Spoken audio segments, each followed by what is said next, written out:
Hey, welcome to the Small Business Made Simple podcast, brought to you by socialmediaandmarketing.com.au. Being in business is never easy, but it can be simple, or at least simpler. Join me, your host Jen Donovan, every week where we focus on marketing, social media, and working towards simplifying your business. You with me? Let's do this. If you're gonna dream it big, 'cause someone out there listening. Everyone's got a voice to give, and it's time I heard you whistling, 'cause there's no point at all, in dreaming small. Why, hey there, my fabulous listener. Welcome to episode 266 of the Small Business Made Simple podcast. Thank you, as always, for lending me your ears today. I know there's lots of choices of things that you could be doing right now, and I do appreciate you putting me inside your ears to listen to episode 266. But I wanted to start this episode with my news, because guess what? My giddy aunt, I have just pre-launched my brand new book this week, and I am so freaking proud of this book and the impact it's going to have on regional small businesses, or really any small business. The book is called Small Town Big Impact, and it has 107 simple marketing strategies for regional business success. If you follow me on social, you might have already seen the front cover, which was the bane of my existence trying to choose that darn thing. But I am shocked with how it's turned out. It goes to the printing press on the 1st of November, so not too far away at all. But we are in pre sale. So if you'd like to check out the book, share the link with 100 of your friends, or maybe just one or two, or get yourself a copy. Then head to my website and have a look inside the shop. That's probably the easiest way to do it. Socialmediaandmarketing.com.au, of course, is my website, and click the shop button and you will see my book there. Otherwise, come to the show notes and you will find it there as well. I would love any and all support you can give this book at this stage. Like I said, it's on pre-sale. I will be starting deliveries on the 1st of December or earlier if possible. But yeah, that's my big news. And I'm just so excited to share that with my podcasting community as well, and with you. Of course, if you are enjoying this podcast, and this one is a ripper, today I have a guest on, Christy Robinson, and we are talking about your business lifestyle, having a business and having a lifestyle. It's a really great conversation. If you love it, take a screenshot of you listening wherever you are and upload it onto socials and tag me, and maybe even tag Christy Robinson as well, and let her know how much you appreciated all her insights on this podcast. Of course, you can find the show notes, which will have lots of links in it today because there is a guest on. So there's all the guest links. You will find that at socialmediaandmarketing.com.au/266. But before we get on to Christy, did you get a chance to listen to last week's episode? The episode where I gave like 5 plus a few more ways to find content in your business using different online tools. Now, finding content that your audience will engage in and will actually read and interact with, like that's a problem that so many small business owners come to me and say, Jen, how can I just keep producing more and more content? Well, I guess the hint is you don't have to, you can repurpose it. But that's not the idea of episode 265. It was about opening your eyes at all the different ways you can find content. I've had some great feedback on that, like I've never thought of looking there before, Jen, or I've never heard of that platform before, Jen. So go and have a listen when you're finished here to episode 265, all about content and where to find content. Like I said, though, I do have a guest this week. Her name is Christy Robinson. Christy is a small business coach and consultant, a speaker, and a podcast host. And just a side note, I was on Christy's podcast, which is called Run Your Business Like a Boss, on episode 119 for her. The link's in the show notes, but if you go to Run Your Business Like a Boss, look up episode 119, just for starters. Come and listen to us too. I'm talking all about email marketing on that one. But back to Christy. Today, we are talking about burnout or making sure you don't get there, scaling your business, or maybe even not scaling your business, 100% up to you. And we talk about lifestyle and business and how to set up your business operational model for both your lifestyle and your business so it works together. Um, Basically how to operate your business like you want to. It is a fabulous interview. I hope that you really enjoy it. So here it is. Here's my chat with Christy. Christy, welcome to the podcast. Pretty excited to chat about our conversation today. And we've had a great conversation beforehand, which has really mean to my audience listening. But yeah, it's been really good to catch up with you again. So thanks for joining me. Jen, I appreciate you. I'm so glad to be here today. We've had a great conversation about patriarchy and Barbie movie and soccer and all sorts of different things. But we're going to talk about business and lifestyle today on the podcast. But some of those subjects will probably come back up again and do full circle. But Chrissy, for my beautiful listener who may not have come across you or may want to learn more about you, could you tell us a little bit about your business and a little bit about you? Yes. So I'm a business coach and I am based in Brisbane, Australia, and I work with business owners who are in that messy middle stage of business, Jen.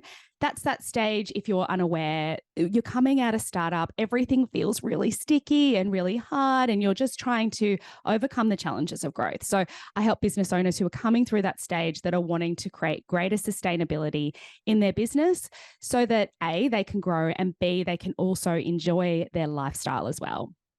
Yeah, absolutely. I kind of figure it's almost like you're coming out of the trading money for time phase where you're kind of like, I don't have the money, so I'll do everything myself. And then you're getting to the stage where you've got a little bit of money and you're like, ooh, where's that best invested? Perhaps getting someone to do I used to call them $10 an hour tasks, but no one does anything for $10 now. So they're more like $50 an hour tasks. Should you be spending money there or what should you be investing? So I think that is a really great phase of business. And it's a really exciting phase of business if you've made it through the startup.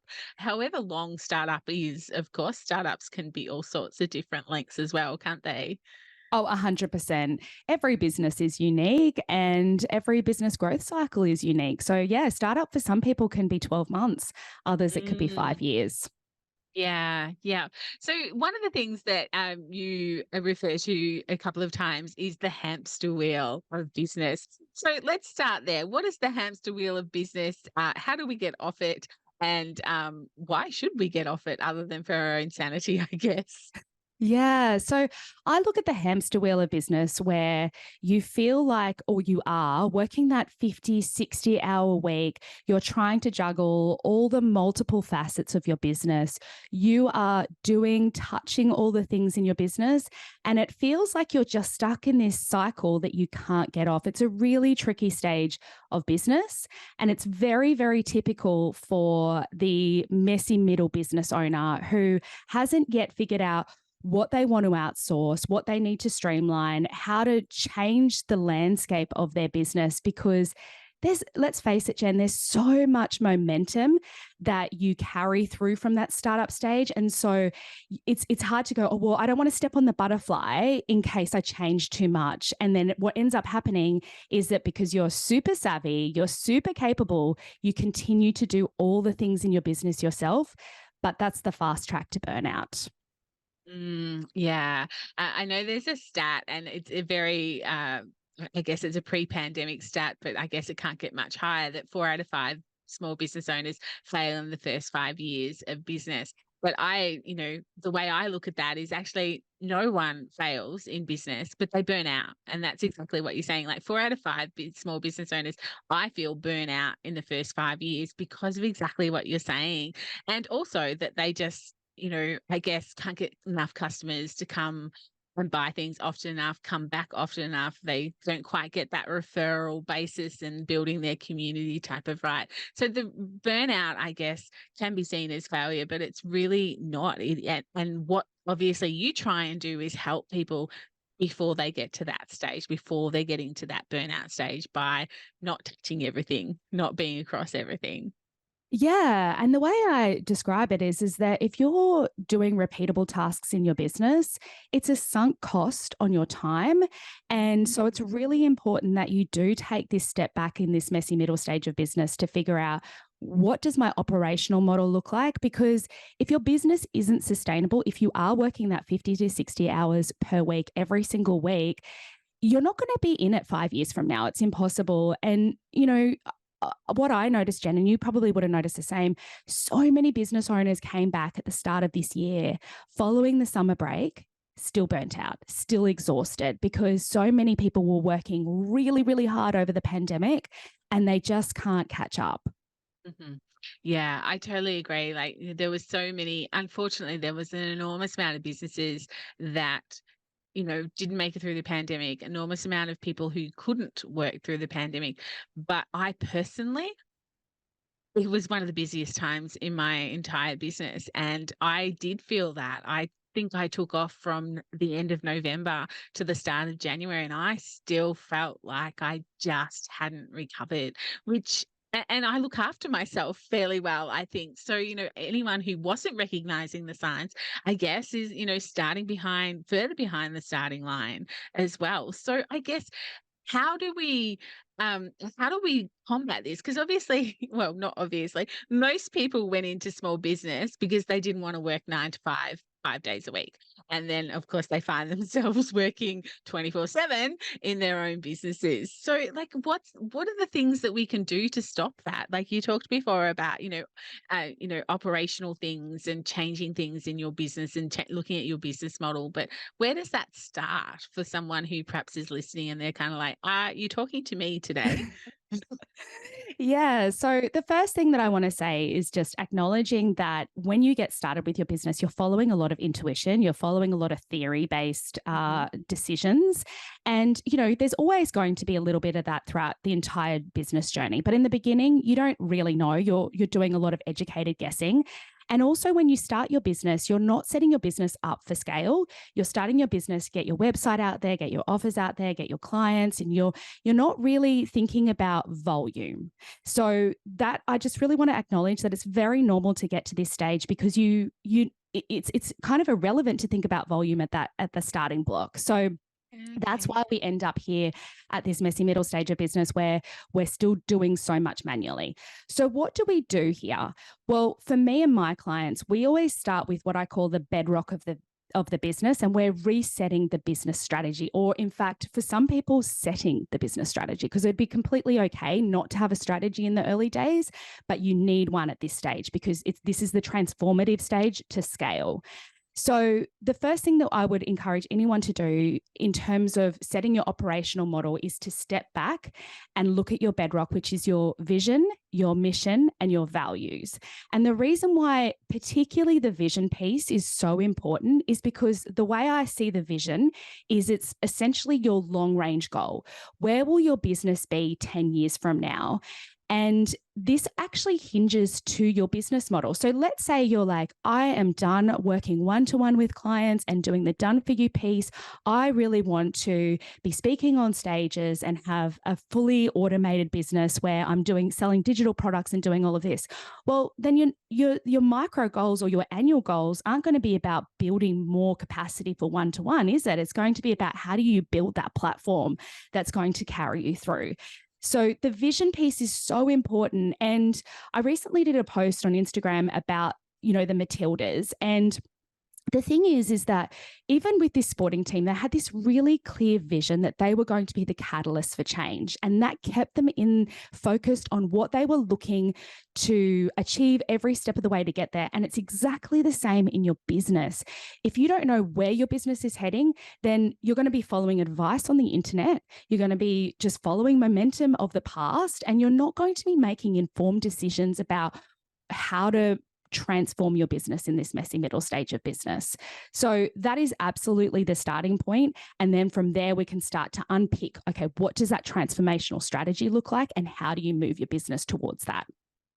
Yeah, absolutely. I think there's just so much gold in that one little bit of your conversation. I think that yeah, we do sort of put our head in the sand and what is it? What is that saying? You know, if you don't know what road to take, any road will do. But if you have that vision and mission, and you know, certainly your values set out, I really do feel that vision and mission has a real corporate feel to it. And I know I did a podcast a couple of months ago about that to sort of say, no, as business owners, we still really do need to sit down and do these vision and mission statements. And I think you sort of really just encapsulated exactly why, so you know where you're going.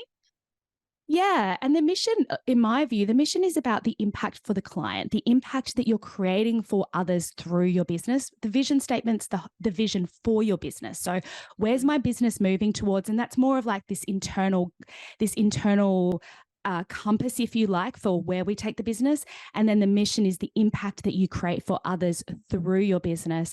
And the values is how you govern your actions. How do you show up? How do you show up for your clients? How do you show up for your team? How do you show up for yourself inside your business? And like that's really the reason I call it the bedrock. It's the foundation of your business. Everything comes up from there.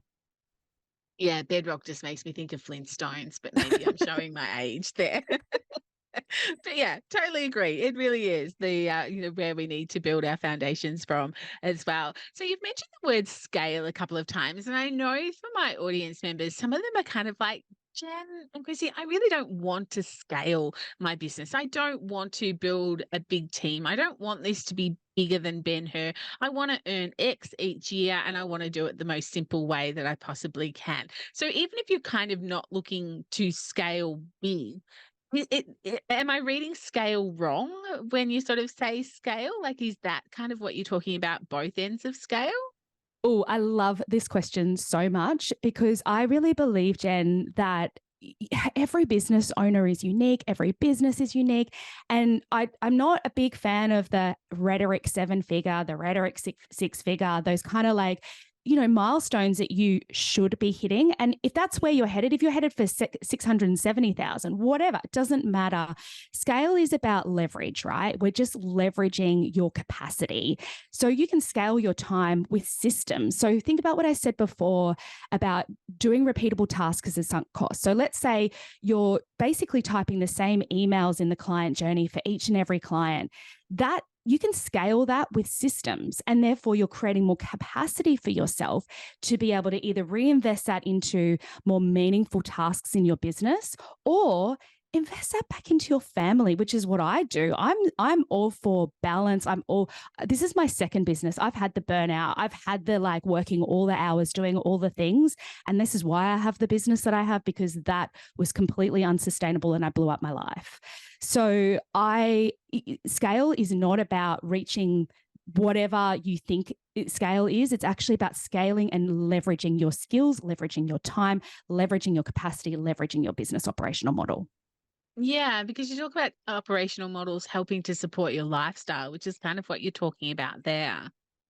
Oh, 100%. So the thing is that let's take that case that you said a moment ago. If you want to have this really simple business and you want to, have time for the people in your family, then you're not going to set up an operational model where you're working in client work for 60, 70 hours a week. So essentially an operational model is the framework of which your business is operating. So, how many one-on-one clients are you taking on? What's your workload? What are the systems and the tools that you have in place to support you? What are the team? And team doesn't have to be a permanent resource. It can be simply that you're hiring someone to help you with those tasks that maybe you're not good at, but what's more important, you're probably good at everything. Like so many business owners, we're savvy, we're so capable, we've been great at learning those skills in the startup stage. But maybe your time is not best spent there. And in which case, why not allocate those resources to someone else who can do that quickly, which frees up your time to either spend with the family or spend in growing your business in a way that feels good for you. It's not a one size fits all. And that's why stepping back into that, the bedrock, understanding vision, mission, and values, as well as, and I didn't mention this before, really identifying your ideal life. People don't do this enough. Like, who's important in your life? For me, my kids, if I'm like doing a stressful launch, my kids just end up being in the firing line for that. So I just don't do it. It just doesn't fit for my vibe. It doesn't fit for my personality. So just because the internet tells me that that's the way that coaches, run their businesses, I say, no, thank you. That doesn't work for Christy Robinson.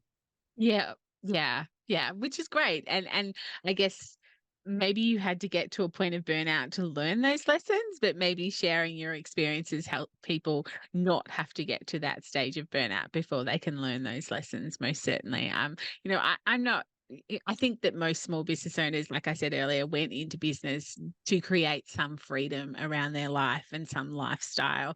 But maybe they just don't put in startup phase, they just can't see how that's possible, which of course is this the next stage that you're kind of talking about as well. So what are some common pitfalls that you find when people are trying to I guess put these systems in places, or put these operational type models in place? What are some of the pitfalls that you come across commonly with small business owners? I think it's this patchwork, right? So trying to plug gaps or just put pieces in together. And this is why it's really important as business owners, we step back and figure out what we want it to look like first, because there's a lot of advice out there. There's a lot of podcasts, there's a lot of, information on socials. There's a lot of people who are influencing your decisions, and they don't really know what's going to work for you. And that can make you go down a path, just like what you were talking about before. You just head down the road that just, makes sense, makes sense in bunny ears. And I think that, if you don't have that clear view on, what you want your life to look like, what you want your business to look like, you're going to end up patching things together and it's not going to be what you want. You're not going to make transformative change. So really stepping back and figuring out, okay, this is what I want it to look like. Then you can make the plan to move forward, and not feeling obliged to have the team, to have all the systems, to have all the things. It's about what's going to work for your individual personality and what you want for your individual business.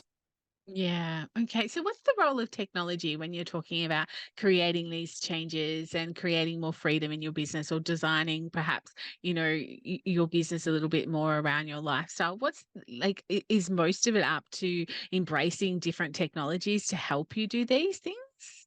Oh, I definitely think so. But there's a step before the technology, and that's Okay. the strategy piece. So you've got to figure out the role that each platform or each tool that you're going to implement is going to what you want it to do. So what I mean by that is there's a lot of people that says, okay, you need to have a good CRM that can, take people through, an automated setup for onboarding. I am 100% on board for that. But you first need to understand your client journey. So, what is it that I want my clients to experience from my individual brand from the moment that they inquire through to the moment that you're onboarding and starting to work with them? So, you do need to figure out the role that that plays. And also, is there something in there that you want to do more manually? And how do you then fit that in? So, it's not that everything has to be streamlined and automated and have workflows and all of those sorts of things. It's actually figuring out, where does the system sit and how do I make that work for my unique business? And Jen, you're all about the marketing tools and the things like that. So there's so many different tools that you can use in your business, but you have to understand first the role that you want it to play in your business. How do you want it to work? And that's that really looking up, from the balcony down onto the dance floor and figuring out, okay, what are the different moving parts? What am I going to automate? Start small. Don't feel like you have to just automate your business from start to finish in one setting either. So, tools are great, systems are great, but they're only as good as the person who's building them. Yeah, absolutely. I love that because, I'm all about the strategy. So I love that, you put strategy behind that, because I think that's when we start to get overwhelmed with tech. Like I find that, a lot of small business owners get that tech overwhelm. One of my friends wrote a book, The End of Technophobia. Tracy Sheehan wrote that book because it's a real thing. People get, afraid of tech. But I think if they step back, like you're saying, and have a think about the strategy beforehand, beforehand, the tech then makes more sense than just going and go, oh, everybody uses Monday or everybody uses MailChimp or something like that, but thinking about that strategy beforehand.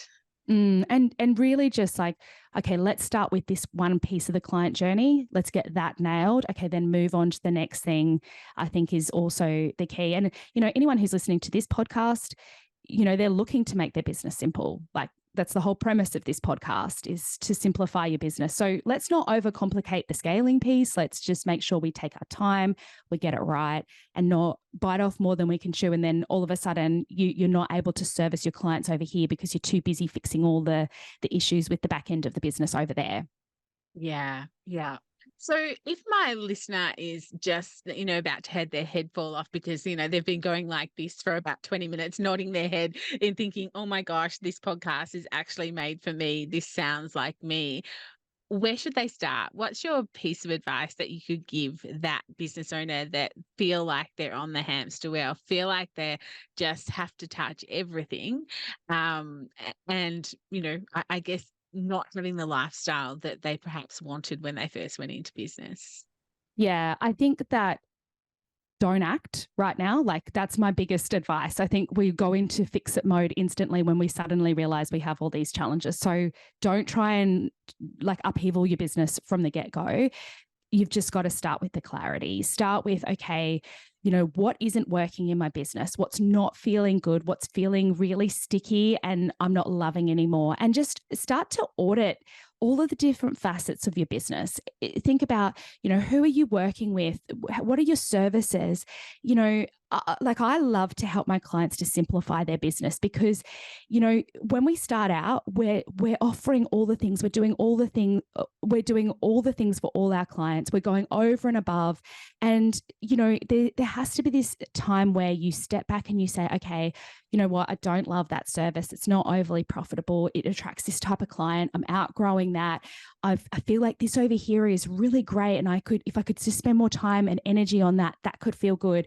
So start asking questions of yourself and your business to get that clarity. Once you have the clarity, that's when you can move into, okay, what is the vision, the mission, the values? Then you can build the strategy. But until you do an audit, until you understand what's going on in your business, your current landscape, what's working, what's not, none of that's going to really give you that opportunity to have, pure clarity on where do we go from here. Yeah, that's a great answer. Thank you for sharing that. And I think, like we're nowhere near the end of the year, although, we are into probably almost the last quarter of the year, which just seems quite unbelievable. But this is the time for some small business owners, perhaps, not if you're in retail, you're about to ramp up to the busiest time of the year, but it is the time where a lot of us perhaps in the next few months have that time to sit back and examine what happened in the last 12 months or what's happened in business this year. I often do a program at the start of the year about goal setting and things like that. And of course, ask those questions, what worked, what didn't work. And the question that often stumps people the most is, what do you never, ever want to do again? And people really that's quite stumped. Like they're like, do I have to choose one thing that I never ever want to do again? But it's that question of, because that is perhaps where you start to go, radio, do I need it? Yeah, I do. Okay, well, how can I fix that if I don't want to do it then? Yeah. And the great thing about that question, Jen, is you're breaking a cycle. There is that momentum that's carrying through and you just keep doing what you've always done because it makes sense. And why change what's working? But is it working? Is it what you want to be doing? And just it's so much, you have so much more empowerment when you can ask yourself those critical questions. It gives you the choice, right? Yeah, definitely. And maybe that's, up to small business owners to share that journey a little bit more because, I know in my business, I'm about to go through an evolution and that just kind of, that little birdie just tapped me on the head and go, well, maybe you need to share that so people know that it's okay to change direction, that it's okay to change your business model and all of that. What worked 12 months ago doesn't mean it has to work for you for the next 2 years or what's not working but you might really want to do it. So how do you change that and start to make it work as well? So great questions and great conversations to perhaps have with yourself or, of course, with a business coach like yourself. Absolutely. Yeah, beautiful. Chrissy, this has been such a good conversation. It's been a really, I guess, a bit of a nudge conversation for people to sit back and have a think about their business, have a think about their business model, what's working, what's not working, what's actually making you money. Because at the end of the day, we might love what we do, but we also have to scale it to the point where it's making us money for the lifestyle that we want. So thank you so much. Is there anything that we haven't kind of touched on that you would really like to touch on before we finish up? I think I just want to bring home the point that you get to choose. You get to choose the life that you want to live. You get to choose the business you want to run. And we need to own that power and make decisions from that place. Yeah, beautiful. Thank you. Thank you so much. Now, if people are listening and they'd like to get in contact with you, where's the best place to get in touch? Absolutely. So you can head over to my podcast, which is Run Your Business Like a Boss. I actually had the wonderful pleasure of interviewing Jen. So I'm sure you'd love that episode. We talk about email marketing, all the goodness that can bring to your business. Loved that chat. But yeah, over there, I release weekly episodes on a Tuesday, Australian time. And we talk about this. We talk about the hardships of business. We talk about the realities of business. So yeah, head over there. Otherwise, my website, christyrobinson.com.au. I'm on all the socials as well. Beautiful. I'll have those links in the show notes. Thank you so much again for sharing your wisdom around getting off this darn hamster wheel that, and sometimes we find ourselves back on it as well, which we probably didn't talk so much. It's not just a hop off it and you're off it forever. Sometimes you find yourself back on it. But really great conversation. Thank you so much for joining me today. Thanks, Jen. It's been so great to have this time with you again. Pleasure. Thanks. I really hope you enjoyed that chat with Christy. She's so amazing and gives so many great. I use amazing too much, don't I? She gives such practical ideas and advice, although general advice, but it still makes sense for us small business owners. If you have any questions for Christy or want to get in touch with her or connect with her on socials, all the links, of course, are in the show notes. But if you Google Christy Robinson, you will pretty much find her. Of course, if you have any questions that have been brought up from listening to this episode, I would love for you to come into my Facebook group, Like-Minded Business Owners. Come and join if you haven't already. But ask some questions in there. I'm sure that Chrissy would be more than happy to answer any questions. And if you have the question, maybe someone else in my community does as well.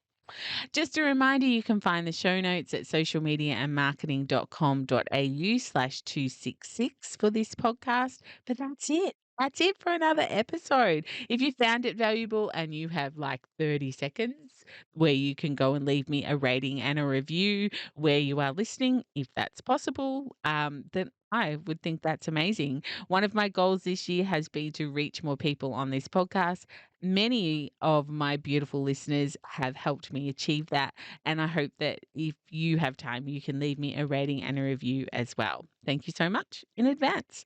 I will see you next week for episode 267. I still do have some spaces in my 4-week email marketing program. If you're keen to do that, head to my website. It's on the front page there. Or you can go to bit.ly, bit.ly, email masterclass with Jen. Links in the show notes. But in the meantime, if we're not already social on social, come and find me on Instagram, Facebook, Threads, LinkedIn, TikTok, and let's get a little bit social on social. But remember, whatever you do, my small business peep, as my opening song says, there is no point in dreaming small. No time like the present. Tell it like you feel it, say it proud, be true, and let us see you for the star that you are. No point in dreaming small.